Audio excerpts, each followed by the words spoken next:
মান্নাদের একটা গান আছে না, কফটা চোখের জল ফেলেছো যে তুমি ভালোবাসবে, তেমনি কটা মানুষের সেবা করেছো, কজনকে নিয়ে দৌড়ে হাসপাতালে গেছো, কজনকে স্বাস্থ্যসাথী কার্ড করে দিয়েছো, কটা লোকের দুয়ারে সরকারে গেছো, কটা লোকের জন্য দৌড়ে গিয়ে তার রেশন কার্ড করে দিয়েছো, কটা লোকের শ্মশান যাত্রী বা আমাদের কবরস্থানে গেছো, কটা মানুষের পাশে দুঃখের দিনে দাঁড়িয়েছো।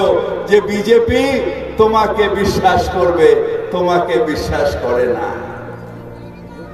সেই একটা মোটা আরেকটা দাঁড়িয়ালাকে দেখিয়ে সারা ভারতবর্ষে তোমরা মানুষকে বিভ্রান্ত করতে পারো, কিন্তু বাংলার মানুষ তাদের কি আছে, তাদের হৃদয়ে লেখা আছে। পাথরে লিখো নাম, সে নাম মুছে যাবে, হৃদয়ে লিখো নাম, সে নাম রয়ে যাবে। হৃদয়ে কার নাম লেখা আছে বলুন? কার নাম লেখা আছে হৃদয়ে?